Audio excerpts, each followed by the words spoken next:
The most dangerous thing you can do to a man who handles numbers for a living is to assume he doesn't notice when they don't add up. My husband, James, was a forensic accountant. His entire professional life was spent hunting for the tiny, microscopic discrepancies that people thought they had hidden in the margins. He was the man companies hired when they knew someone was stealing but couldn't prove it.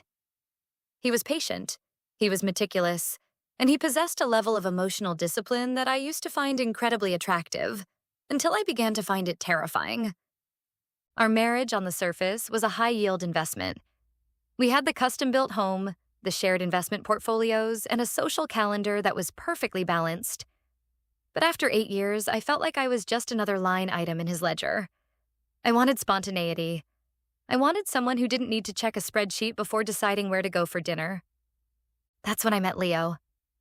Leo was a high-end personal trainer who worked at the exclusive gym James had bought me a membership for. Leo was everything James wasn't.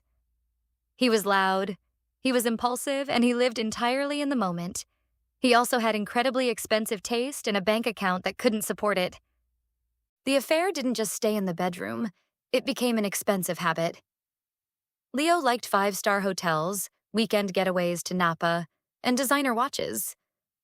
I didn't want to use my own salary for these things because James and I had a transparency policy where we reviewed our personal spending every month. So I got creative. I started skimming from our joint household expenses. I would withdraw cash back at the grocery store.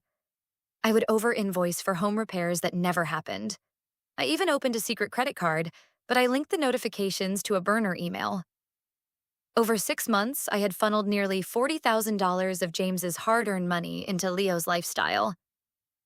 I thought I was a genius. I thought I was the one person in the world who could out-audit a forensic accountant. About 3 weeks ago, James started acting differently. He wasn't angry. In fact, he was more attentive than usual. He started bringing me flowers and suggesting we spend more quality time together. He told me he realized he had been too focused on work and wanted to reinvest in our relationship. I felt a flicker of guilt, but mostly I felt a sense of victory. I thought I had him so wrapped around my finger that he was trying to earn my affection back. Last Tuesday, James came home and told me he had a massive surprise. He had pulled some major strings and secured a private room at l'Éclat, the most expensive Michelin-starred restaurant in the city. You usually have to book a table there 6 months in advance. He told me to wear the most expensive dress I owned, and that we were going to have a reconciliation dinner to start a new chapter. I spent 3 hours getting ready. I wore a black silk gown, the diamond necklace James gave me for our 5th anniversary, and I felt like a queen. As we drove to the restaurant, James was incredibly calm. He talked about our future, about maybe buying a vacation home, and about how much he valued loyalty and clear accounting. When we arrived, the hostess didn't take us to the main dining room. She led us down a long, dimly lit hallway to a heavy mahogany door. She opened it, and I stepped inside, expecting a romantic table for 2. Instead, I froze. Sitting at the far end of the long, white-clothed table was Leo. He looked terrified. He was sweating through his cheap suit, his eyes darting toward the door like a trapped animal. "James, what is this?" I whispered, my heart suddenly feeling like it was being squeezed by a cold hand. "Sit down, Chloe," James said. His voice was soft, conversational, almost kind. He pulled out the chair at the head of the table for me. I invited Leo. I felt it was only fair that the 3 of us finally had a meeting of the minds. After all, we've been sharing a bank account for months. It's only polite that we share a meal. I sat down, my legs feeling like lead. The server came in immediately. James didn't even look at the menu. He ordered a bottle of 1945 Romanée Conti, a wine that I knew cost more than my first car. Then he ordered the grand tasting menu for the table, including the white truffles and the premium caviar service. For the next hour, James conducted a masterclass in psychological torture. He didn't yell. He didn't call me names. He sat there and ate his meal with clinical precision. He asked Leo about his training business. He asked him about the Rolex he was wearing, the one I had paid for using our joint savings. "It's a beautiful piece, Leo," James said, swirling his wine. Chloe has excellent taste. She's always had a knack for finding high-maintenance assets. The problem, as I'm sure you know, is that assets eventually depreciate, and when the cost of maintenance exceeds the value of the asset, well, you have to liquidate. Leo couldn't even look up from his plate. He was literally trembling. I tried to speak, to apologize, to explain, but James would just gently raise a hand and say, "Don't spoil the wine, Chloe. This bottle cost $8,000. Let's enjoy the ROI." When the final course was cleared, the room went heavy with silence. James reached into his briefcase and pulled out a thick, leather-bound binder. He slid it across the table toward me. "I didn't just audit the bank statements, Chloe," James said.